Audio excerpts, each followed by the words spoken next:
Hello sewing friends, I'm Christa and this is Christa's Dress Shop. I almost said my other channel's name, but I have newly created this particular channel just to have a place where I can put all of my videos about sewing, especially in the bridal world. I just wanted a place where people could go and maybe learn some techniques from me. I certainly have learned all of my techniques from other people and other seamstresses that have come in my life. I'm so thankful to each of them. And also just learning things by taking things apart and putting them back together. I was never formally trained because I was accepted at Fashion Institute as a young girl at 18 and just was never able to come up with the funding.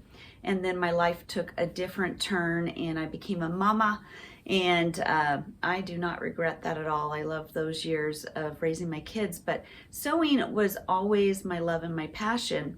And I was even able to do some of that later on through their years to give us a little extra money. I did regular alterations, but I always gravitated towards formal wear. I don't know, it's just in me that that's my favorite stuff to do. And for a lot of people, formal wear is a little more scary. It has some slippery fabrics, some tough stuff, but along the way, I have learned from so many wonderful, amazing seamstresses. I'm so grateful. And also just, like I said, just tearing stuff apart and putting it back together, getting dresses in my shop that maybe another seamstress had done some work, or maybe a factory had done some work, and kind of taking it apart and going, what did they do? So I'd love to share that with you. And also I know that there's people on this channel that probably can share even more in the comments, and I love that we can all help each other out to be able to find a way to take our passion and our love and actually make it into a way of living where we can actually pay our bills and support our families as little or as much as you want. You can do it a little side thing to give you a little extra money, or I have even gone as far as making it where it was the primary income and able to pay my bills. Also, I owned a bridal shop for 16 years and did tuxedos and wedding gowns and bridesmaids and mother's dresses, and hired a bunch of seamstresses. And then always when they fell through or had to move on, maybe they moved away, got married, had a baby, whatever, I was able to still be the primary seamstress and step in whenever I needed to.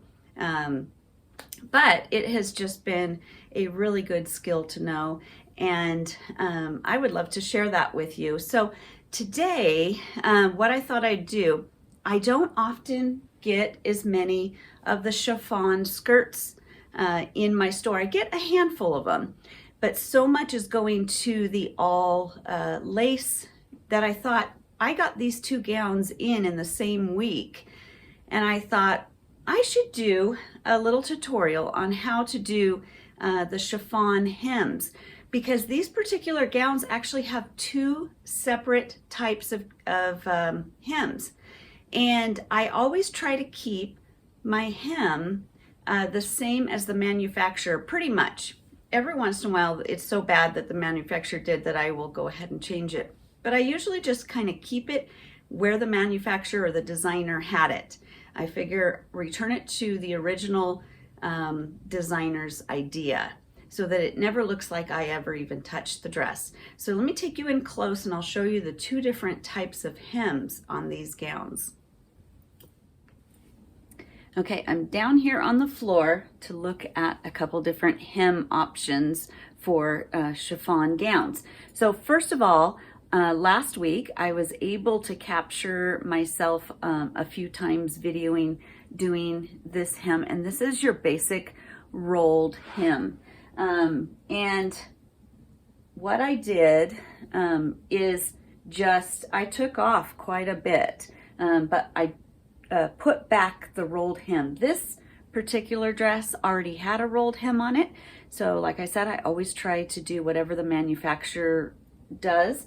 And so I just did a rolled hem, and I'll show you clips first thing of all of the information I had on doing some rolled hems. And then this one has a completely different hem. It's funny, you can get different manufacturers and different designers doing something totally different. I think if I was a designer, I don't know that I would do this. However, it is easier for the manufacturer. And what they did is they finished it off with a serge edge. And it's this small serge edge, and I will show you that as I go to mark. You can see where my safety pins are.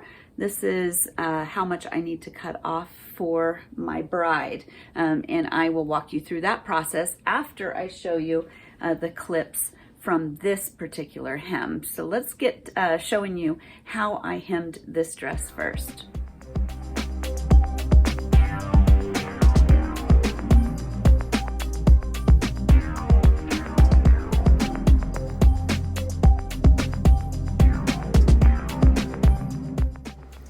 So of course the first thing I'm going to do is pin the hem in the first fitting with my bride. I have more information about that when I start talking about the second dress. I give you some clues to that.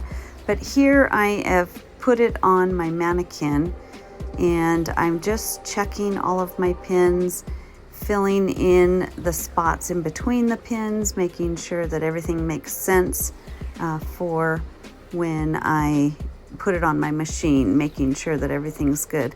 I start with the under layers and then I will do the top layer. And here I'm pulling down the top layer to check all of those pins, and actually just pinning or checking in between and kind of marking with my marking pen. It is a purple disappearing ink, but that helps me have a guideline as I sew. This particular bride also wants me to remove the train, and so I have to mark out the train and make sure that it is exactly even on all sides. I've pinned it on the bride in certain spots about how short she wants it, but now I want to make sure that all my sides are even.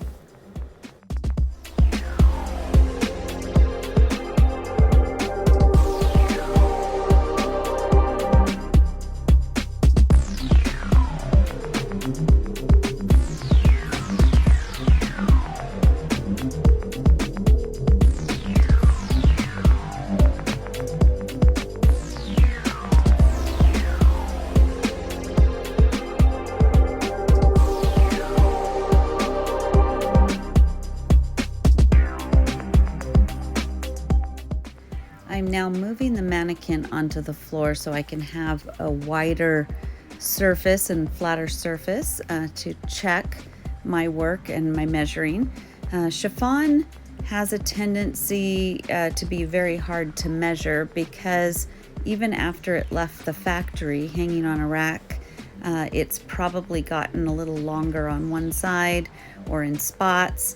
And so you not only have to measure, but you also have to see how it flows and how it looks. And so first I will kind of check how it looks as it's spread out, but then I will scoot it closer to the floor to make sure that even if it was to land straight on the floor, it would still look good.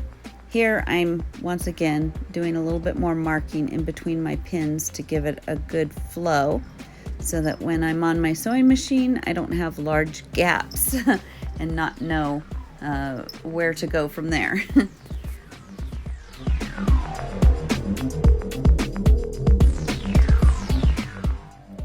Okay, it's easier for me to show you the way I do rolled hems with a little scrap of fabric because you'll see how full and big that dress is. So on here, if you see, I've got my purple marks just as if I was doing a hem. Here's where the old hem would be, and then you mark up. Now the first thing I do is I will sew, fold it over and sew on that line there. Now depending on I sometimes will do it a little longer on the outer because you'll be rolling it up, and a little shorter on the under layer. But I'll line that up, and then from my needle to the edge of my presser foot is 1/4 of an inch. So I will sew this entire thing 1/4 of an inch.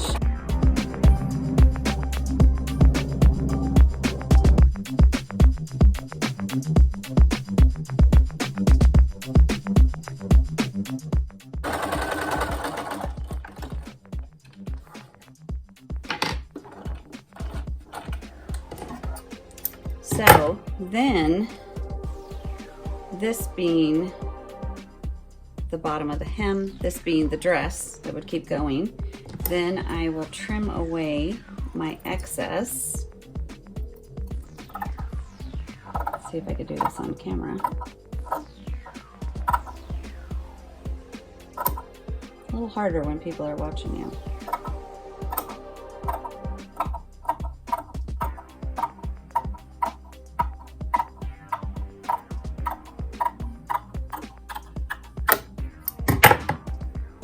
And then, of course, this isn't the most professional job because I'm doing it on camera, but then you'll press that, and then you will fold this over. And the smaller you can do that, the better. So you can even do less than, I think on my actual hems, I do a little less than 1/4 of an inch. Then you're gonna just sew that along there.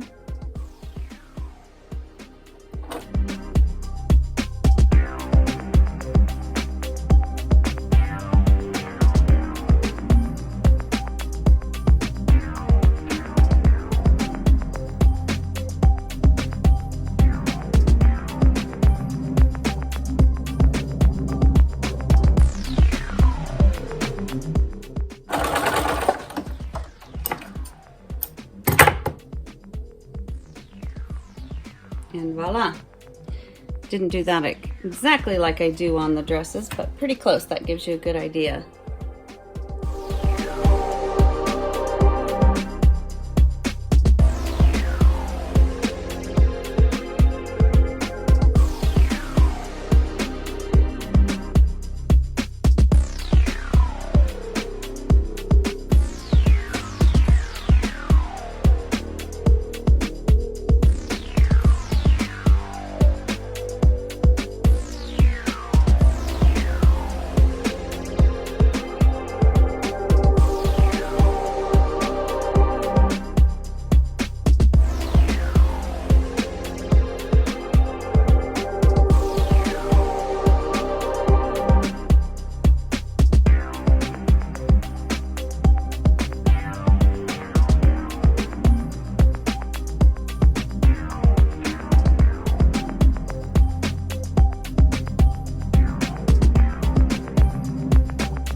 Okay, after I sewed the first layer, I put it back on the mannequin so you can see a little bit better what I've been doing.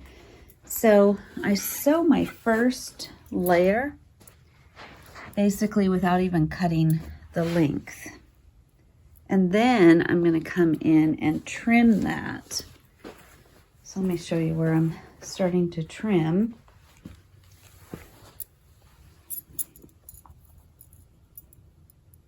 So I have sewed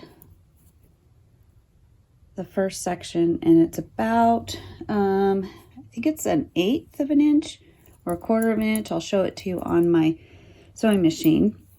And then once I know I've got it where I want it, then I go through and I'll trim that away right there. Start trimming that. And then I will fold that around and sew it a second time. But sometimes if I'm not quite sure, before I do any cutting, I put it on my mannequin and make sure that it was looking good. It's a little easier to see than my pins and the purple lines.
Okay, now we are going to do the serge edged, and I just do it, I mark it the same as I do for the rolled hem. And the first thing I do, besides the fact that I get it on my bride, and I kind of have her stand in her shoes, and I mark where the floor is. Now with chiffon skirts, you have to be really, really careful because if you have a lot at the bottom that you're going to be cutting off, it weighs chiffon down. And so when you go to mark her and then say you cut this part off, it has a tendency, some of them, to spring up. So if you're wanting it exactly to the floor, I would almost go a little longer, and when you're marking it, actually take the weight of the rest of the bulk of that and try to pull it up when you're marking it on her. And then when you are marking where the floor is, do not pull down. Don't pull down and then pin. And I sometimes will use safety pins. I also will use straight pin, the straight kind of ones with the yellow tips. I do yellow tips so that I can always find my, or a color, some kind of color other than white. Because I've noticed if I have any white pins, I will forget one or lose one in there and not see it to remove it. But anyways, you don't want to pull down as you pin. You want to let that spring up and then mark where her length is. And then always, you know, there's a thing about trust your pins. And that's true because in chiffon skirts, if a gal has big hips or if she happens to be slightly crooked herself, you know, her back or whatever, your hem isn't going to be perfectly measured. Plus, one thing I found with these chiffon hems, because they tend to stretch as they are hanging on a rack, you can't really go from the bottom up and measure how much you want to take off. You actually want to pin where you want it to land, and then you remove that. So on this, I do know that the bride wants to do a lot of dancing. She is also removing her train, just like the other one. I can't believe I'm removing 2 trains, but both of them want to do a little bit more dancing. And so I know on the inner layers, I'm going to go, especially since I'm not rolling it. When you are rolling it, you're automatically going to get shorter. When you're just serging it off, you're going to be right at the same level. So I'm going to go a little higher than I have it pinned in the under layers so she doesn't trip on them. And then I'll probably go right on, or maybe a little bit below just in case there's some shrinkage. I would rather cut it too long and have to, especially with the serged edge, because it's really easy to shorten again. So I'd rather on her go on the long side, and then when she comes in, if I need to remove a little bit, it's going to be real easy on the serged side to remove a little bit.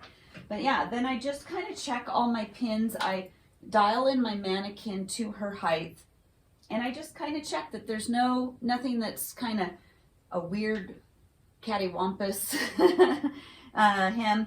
Now, like I said, if she has like one hip that's bigger than another, it may seem strange on your mannequin. So as they always say, trust your pins and get down on your hands and knees and do her hem really good. One of the things I check mine all the time is I had a back injury quite a few years ago, probably about 7 years ago. And I actually couldn't walk, and I couldn't even get up and down. And so although I have exercised and gotten down on and back up and down and back up, and that's actually the best thing for me, but I can't stay down there too long. So I'll do some key pinning in spots, and if it's getting too hard on me, then I'll just use my mannequin to finish it off to get it even. But making sure that I've pinned definitely on the side seam, kind of where some hips are going to be, definitely across the front, because that's where she's going to trip. This is the most critical spot, that you make sure that that's right on. And then if you're a little long as you go to the sides, that's actually good, you know, going into the hem. But on this particular, or into the train, I'm sorry. But on this particular one, she wants to dance, so we're removing it all. So that's what I'm going to do. I'll put it on fast speed.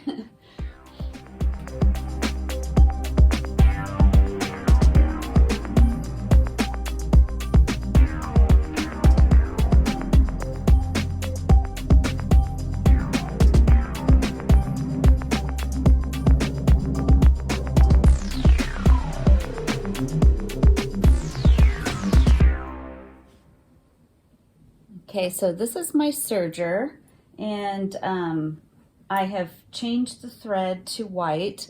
I'm going to test it before I do. This dress is technically ivory, but my ivory is a little darker, so I'll be testing that before I even touch the actual dress. But I wanted to take you in close. I don't know if you can see this.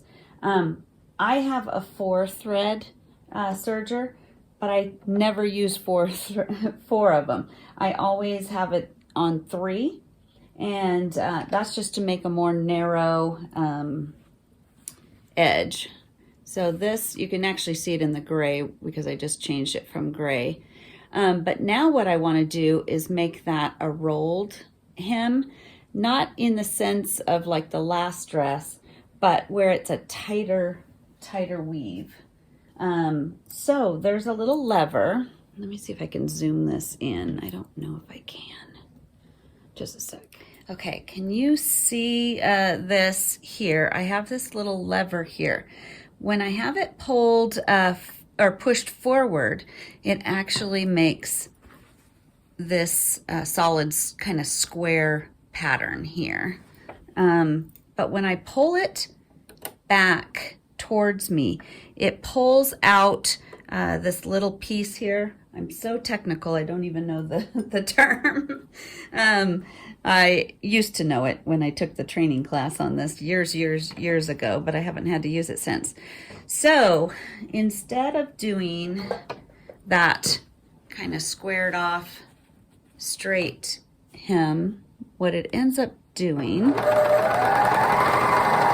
is making it tighter and curl it under. So let me show you that. Now this is on a piece of lining, so I'll do the lining first, but then I'll test it on some chiffon before I do the chiffon. And as you can see, I don't know if I can make that. It is more of a rolled little tight weave right there. And that's what I'll do around the entire thing. I'll do the lining first because this is lining weight. And then I may have to play with the tension a little bit for my chiffon layer. But that's what I'll do around the whole hem. So right now I'm just doing my lining layer. Start with the innermost, and I actually tend to, here, I don't know if you can see my purple mark right here. I will, on the lining layer, especially the most inside one, I will actually come a little shorter than that. The outside layer, I'm going to probably go on the outside of that line. I want my lining, especially the one closest to the body, to be a tad shorter.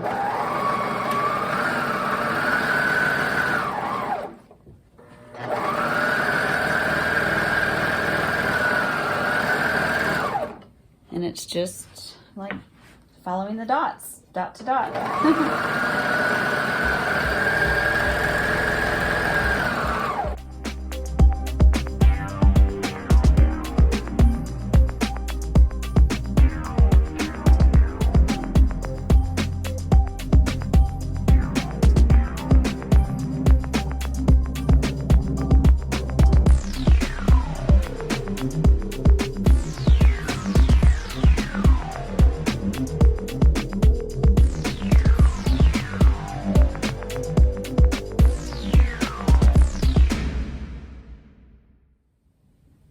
And there we have it, 2 different kinds of chiffon hems. I hope this video was helpful for you. I forgot to add that then you also want to press it well and steam it. I actually pressed it at the end of my sewing on each of these. And now tomorrow I'm going to meet with both brides, and so I'm about to steam them really well, because although a lot of people charge for steaming, that's good if you can kind of work that cost in. But when you have a dress that's fully steamed and looks really good, you'll have a happier bride in the end, instead of her standing in a wrinkled mess. So that's my little bonus tip, is to make the dress presentable so that the bride feels beautiful in it, and you'll have a happy bride. So anyways, hope you love this video. If you like this type of content, please subscribe and follow me. Please give me a thumbs up anytime you can, and tell me in the comments if there is some other techniques you want me to focus on and make some videos on. I'd be happy to do that for you. I have a lot of gowns here on this rack and a lot more coming, so we'll have lots of opportunities to do some video tutorials for you. We'll see you in the next video. Love you all. Have a great day.